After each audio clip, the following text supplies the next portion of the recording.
Hey guys, welcome back to the channel, and in this video we are back with another Rank the Tank episode, and we're going to look at tier 9 tech tree heavy tanks in this episode.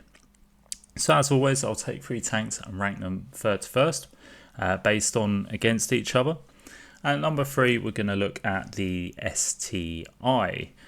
So we're on Sand River here, and yeah, we're mid tier, so we'll see how this game goes. On the equipment we run, we've got gun rammer, vert stabs and vents, and on the perks that we run the usual. So we've got bomb leader, rapid reload, sixth sense, steady aim, snapshot, situational awareness, trap mechanic, clutch braking and run and gun. So I've gone for sort of gun related perks and equipment setup, because I find the gun on this is quite, well, very derpy in my opinion, and yeah, that's kind of like one of sort of the bad points for me on this tank.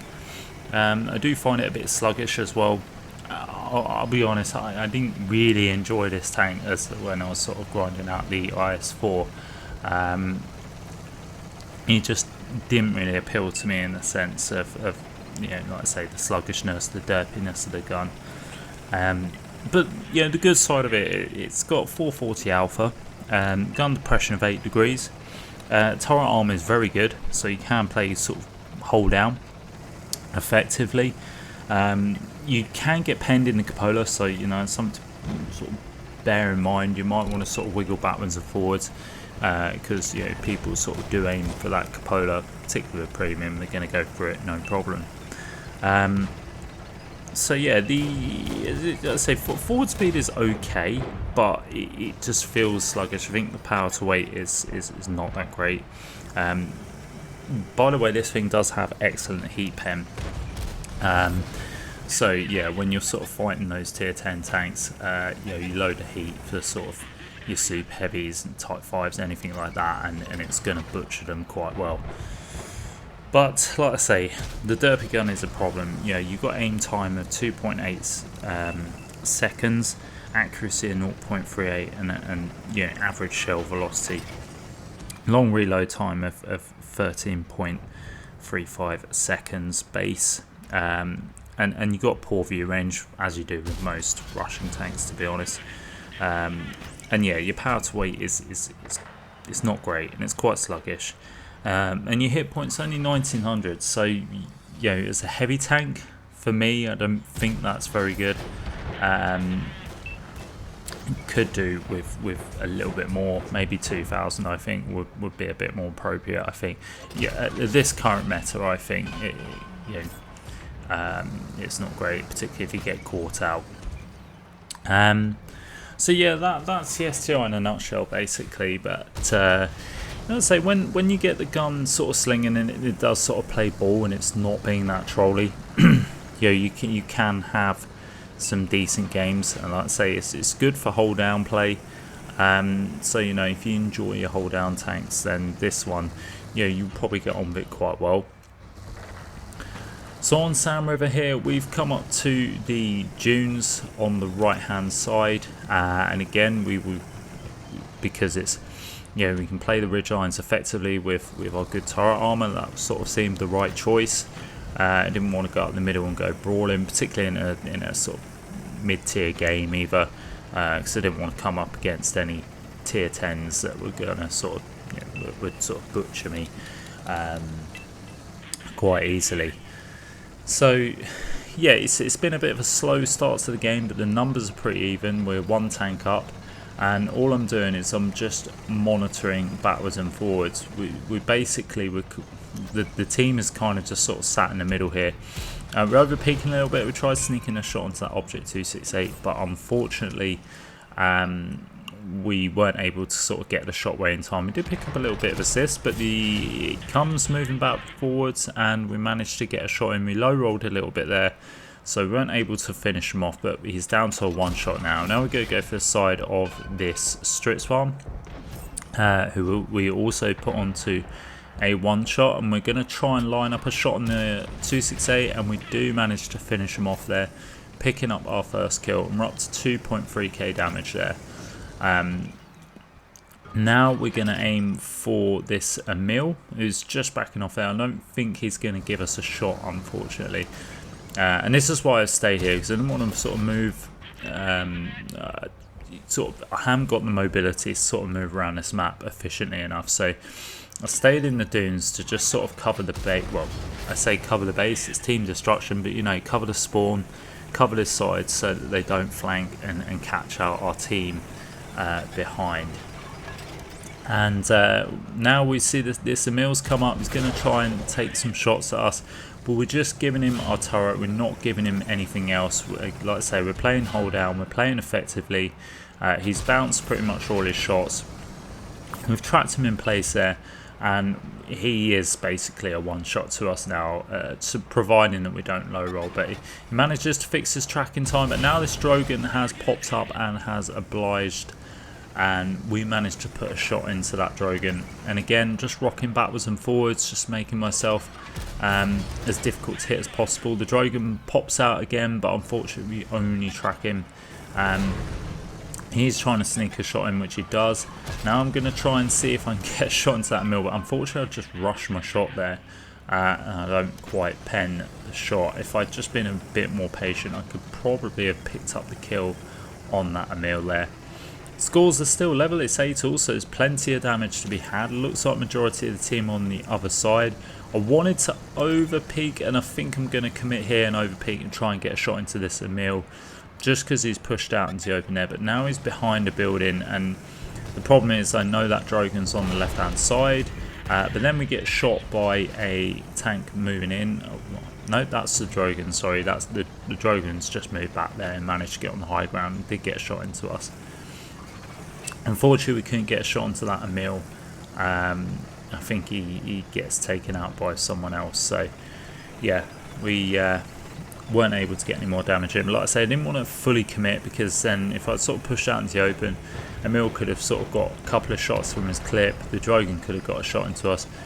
Maybe in hindsight, I probably could have pushed in and sort of sacrificed a few hit points, because now sort of the other side, you know, the team have managed to sort of really sort of push ahead and put the damage in and picked up a few kills in the process, and now there's only sort of 4 tanks left. So maybe if we'd just sort of not dilly-dallied and just gone straight in on that Emil, could have picked up the kill and you know, like I say, perhaps picked up a bit more damage, and maybe we could have taken out the Drogon at the same time as well. But we wanted to play it safe, really. And like I say, I didn't want to get caught out between two fairly I mean, the Emil, I haven't actually played the premium Emil, but the Emil isn't, it's mobile, it's more mobile than the STI, but you know, it's more that clip. You know, the fact I didn't want to get sort of clipped out, and I didn't want to get sort of circled by the Drogon either. But there's 3 tanks left now, and we're going to try and line up a shot on that CDC, but he gets taken out. There's only the light tank and the heavy tank left, so it's kind of a foregone conclusion. We are being targeted, but we can't actually see what is targeting us, but it was that light tank. Fortunately, we didn't aim in, we weren't able to get the aim in quick enough to get the shot away. We do get penned by that machine, who's also sort of playing a little bit hold down. And we're going to move in here because I'm sort of thinking I want to get closer if I can. If I'm going to get any more damage out, I need to get closer, because long range firing with this tank is just not going to work. It's not that type of tank that can do the long range shots and pen every time. It's just too derpy for that. So I want to close the distance on this machine and try and see if I can get a bit more damage out of this game before we wrap it up. But we see our friendly teeth breaker moving in, but now the machine has moved to the right hand side. Looks like he's turtling up, which isn't a bad option. He's going to try and stay as safe as possible, try and sort of make it as difficult as possible for us to get any shots in. The teeth breaker has managed to get some shots in, and now we're going to try and move in. We get a shot through his drive wheel. He does put a shot into us. Well, he bounces the first shot, gets the second shot in, bounces the third shot, And there we go, he's back on reload now, and he's just getting into cover, and we managed to get the kill shot in, picking up our second kill of the game, and also bringing the game to the end. So let's see how we got on there. We didn't come top. The Paladin done a really good job there and picked up first place, but we do come in second place, picking up 2 kills, 5.2k, a tiny bit of assist and 2.4k blocked. So you can see, you know, that turret really does pay dividends when you hold down. We do pick up the first class and the high caliber, and yeah, so that's the STI number 3. And number 2, we have the 50 TP. So this is the Polish tier 9 heavy tank on the tech tree line. This runs up to the 60 TP. And yeah, so equipment we run on this is, well, the same as the STI. You run rammer, vert stabs and vents. And on the perks, it may well be the same, I think. So born leader, rapid reload, 6%, steady aim, snapshot, situational awareness, track mechanic, clutch braking, and off-road driving. So is that off-road? No, it's run and gun, sorry. Yeah, so the same as the STI. Yes, it's exactly the same setup basically. And again, gone for more gun perks, gun-based perks, the vert stabs, vents to obviously improve the accuracy, the reload time, and obviously the gun rammer itself to again increase the reload on this tank and just make the gun a little bit better where I can. So the 50 TP, yeah, I quite enjoyed it. Wasn't a bad tank, to be honest. You got 560 alpha, which is really nice. You really sort of feel like you're putting punishing shots in when you are, even when you're mid tier. If you're top tier, it can really sort of you can really put the punish on your enemies there. But tier 10, it makes it feel worthwhile. Also, the view range isn't too bad at 400 meters. You've got 2,000 hit points, so that's 100 hit points better than the STI. You've got good shell velocity on your premium rounds. You're running APCR there, which I do run full premium loadout, just because I do like the better shell velocity, if I'm honest. And obviously the extra pen is nice. So yeah, the good shell velocity is at, I think it's just over 1250 meters per second on your premium rounds. So you've got 8 degrees of gun depression, which is good. Power to weight ratio isn't too bad either. It's better than the SI, so you can get to those higher speeds a little bit quicker. Have got good turret armor, and you can side scrape in this as well, so it's a decent side scraper, not too bad at that. And yeah, the accuracy is pretty good on during turret rotation as well. So yeah, it's not bad in that sense. The penetration values are not great, and your reload time is 18.7 seconds at base, so that is a long time. That's why, like I say, you see me run the gun rammer for definite, but the vents to obviously try and improve on that reload as well. So yeah, that's why I picked vents over sort of optics or anything else. A lot of people do sort of think that you should run optics so you can spot for yourself. By all means, there's no right or wrong way in that. But for me, I've sort of gone for the vents over the optics because, like I say, for me, I'm a heavy tank. I want to put in the damage. Yes, it's good to be able to spot for yourself. But yeah, I want to be sort of in the thick of it. I want to sort of be able to increase the DPM as best as possible. So yeah, the reload time's not great. Your aim time is 3.2 seconds and your accuracy is 0.4. So again, another reason why I run vents on top of to increase, to improve that. And again, you've got a slow forward speed. I think it's 35 kilometers an hour. So it's average, I guess, but it feels sluggish. So a typical heavy tank trait, and that can be a bit of a problem. Sort of you want to get to the battle, and yeah, it can be difficult when the games run away from you. But here on Sverogorsk, it's not too much of an issue because Sverogorsk is a nice heavy tank map. It's A good corridor map for a lot of brawl zones, so you can get into the usual spots like here on the 2-3 line, where there's going to be tanks in these sort of positions, and we've just got basically stuck into the fight. We've sort of gone a bit bullish, and we've taken a few hits as well as putting some hits out. But those are some decent trades. So we're up to 4.3k damage. We've got 3 kills already, so it's not been a bad game. There's only 3 tanks left, so I'm trying to close the distance here to try and see if I can squeeze a bit more damage out, but it's looking very unlikely. But we don't want to give up.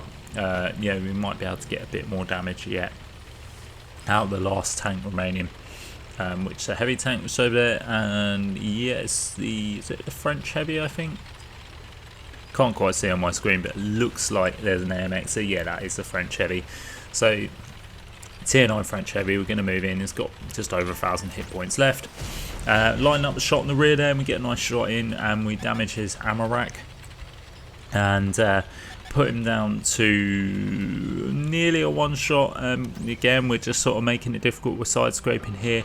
Going to make it as difficult as possible. We do squeeze a shot in. He's now a 1-shot, and our team are moving in, and they managed to finish that guy off. And yeah, we come out of the game with a decent amount of damage there.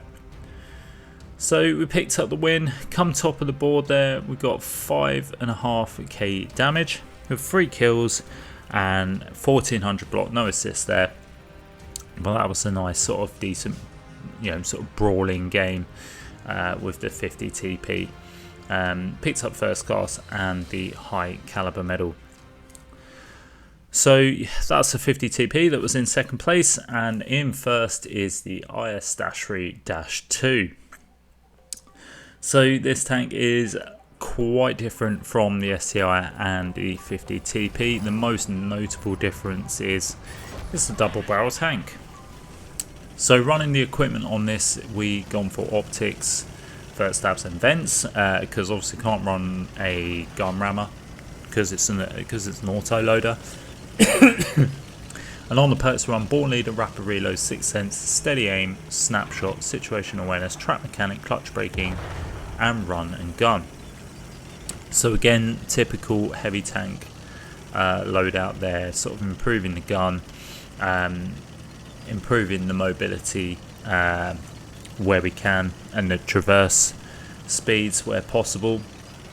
So yeah, obviously we can't run the gun rammer because it's an auto loader, so that's why I've opted for optics instead, so that we can improve the view range. Obviously being a Russian tank, view range is usually not that great.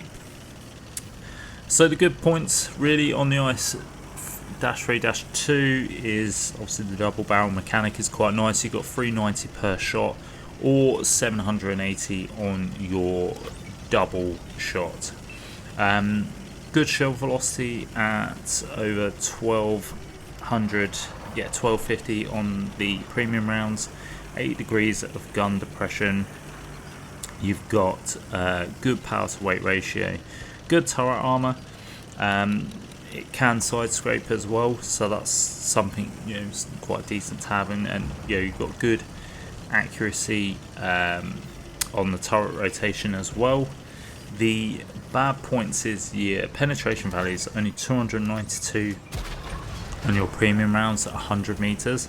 That goes down to 243 when you're past 500 meters, so that's quite a huge decrease on penetration values when the further your target, further away your target is.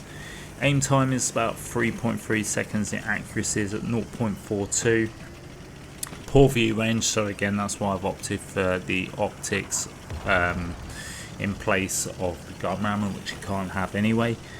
And only 1800 health. So yeah, it's the lowest. It's got the lowest amount of hit points out of all three. The double barrel mechanic, if you are new to double barrel tanks, is something that is going to take a little bit of time to try and adjust to. It's one of those mechanics I've always said you should never use the double barrel unless you're in a situation where you've got, if it's the last tank in the game, by all means load up the double barrel.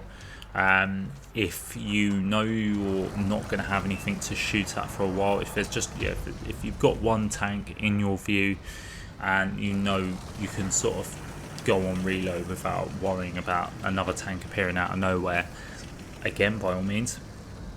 And if your enemy tank is less than 780 hit points, then again the double barrel mechanic, getting the double shot off to take out the tank is the right move. Other than that, you should just use the single shot, because using the double shot is obviously a sacrifice on your DPM.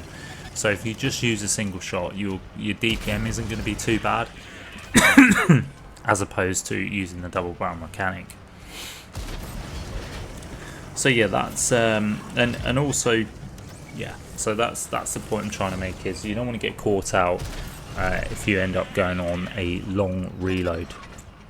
So let's say here, so facing this object 705A, if I had used the double barrel mechanic and fired that first, I could have been caught out. He could have got some shots into me, and my DPM would have suffered and I wouldn't have been able to have taken him out quick enough. So that's the point I'm trying to get at here with the double barrel mechanic. And for new players, that can be something that obviously can catch them out. And I see do see players using the double shot when they're in a brawl, with sort of 2 or 3 tanks, and it's just not, it's not the right scenario basically. So it takes some time to learn, but once you get used to it, honestly, you can have some fun. And this tank is fun. I do this. This was probably the best one out of the line, actually. To be fair, the ST2 I thought was a little bit underwhelming. If you've seen my guides grind on videos on this, then you'll know my feelings on the whole line. But yeah, this tank was fun for me, and I think out of the 3 with the STI and the 50 TP, this one for me I think was the best out of all 3 of those tanks. So you see here we could 916 hit points. I mean, this is the opportunity where I could switch to the double barrel mechanic.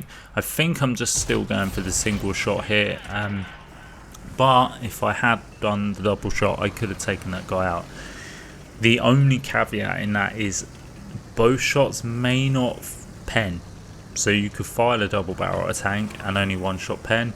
And if you were going to kill them in both shots and you don't, because only one shot pens, then it could get you in a bit of trouble. But that's a 50-50 split on whether you're going to pen or not. So it's just one of those. It's RNG, isn't it? RNG give, RNG taketh away. So that's one thing again that you have to sort of take into consideration, that both shots may not always pen.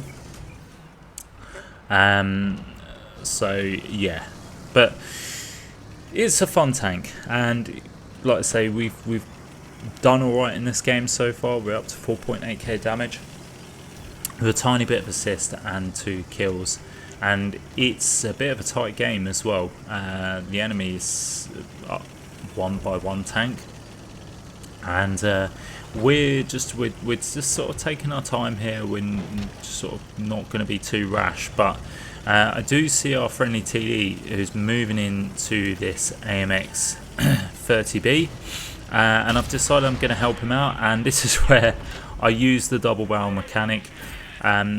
Reason being, there is nothing else in our view, and we take a massive hit from artillery there, which is not great, because that leaves us on 404 hit points. That was a big roll by artillery. But yeah, we used the double barrel mechanic because I knew I was going to pen both shots on that tank. He was nearly a one shot, but I wanted to get him down to a one shot. Also knew that guy was a fairly decent player, so again wanted to get rid of him as quickly as possible so that increased our chances of winning. And yeah, we done that, and we got a lucky fire as well, but he got took out as well by our friendly tank destroyer. So yeah, we just wanted to take the opportunity while he was distracted to get those shots away, and they did get lucky, so that was a bit of an RBRT as well. So yeah, I was extremely lucky with that. But also I knew there was nothing else that I could shoot at, so why not? I used the opportunity to use the double shot, get out of there, get on reload, and then by the time I sort of see my next target, which was this guy, I was ready to fire and managed to take out another tank. So we're up to 4 kills now. We're at 6.1k damage, still only a little bit assist, and we've bounced 780 as well, which is quite nice. We are on 404 hit points, so which is not great, because it's nice to it's nice to have near enough all your hit points if you can at the end of the game. But we've only got 1 tank destroyer and 2 artillery left, so I'm confident that we may be able to sort of get away and get the win on this game. We have got 2 tank destroyers on our team left, and here's the tortoise now. Again, I could have gone for the double shot there. However, I think he's just under the amount. Yeah, he's just under the amount that we couldn't fully roll with double shots. And again, it was the right call to go for the single shot, because we didn't have a full guarantee that both shots would hit and pen. So I'm just biding my time here, and I'm waiting for our friendly tank destroyer to come in and help. But I've now got in a position where I've just got the gun depression down enough where I can just expose my turret and put a shot into his cupola. I tried getting another shot in, but unfortunately it just bounced. But now our gun is nearly reloaded, and we managed to take him out for our 5th kill there. And that only leaves 1 tank left, which is the artillery. He's on 600 hit points. I'm waiting. I was going to go for the double shot, but our artillery manages to put him down to 1 hit. Can I secure the top gun? Yes, I can. Killing the artillery and managing to pick up our 6th kill of the game, and that was a nice win there. And yeah, we've picked up 6 kills, just over 7k damage. A real decent game in the IS-3-2 there. Yeah, and like I say, it is a good tank. I quite enjoyed playing that tank. We pick up the ace tanker there and the high caliber again, and yeah, that pretty much concludes the video. So there we go, guys. The IS-3-2 is our #1 ranked for this episode. Like I say, if you don't agree with that, feel free to let me know. How would you rank these tanks in your personal opinion? Feel free to leave us a comment. And as always, guys, if you did enjoy the video, please like and subscribe, because it does help the channel. And as always, I'll catch you next time.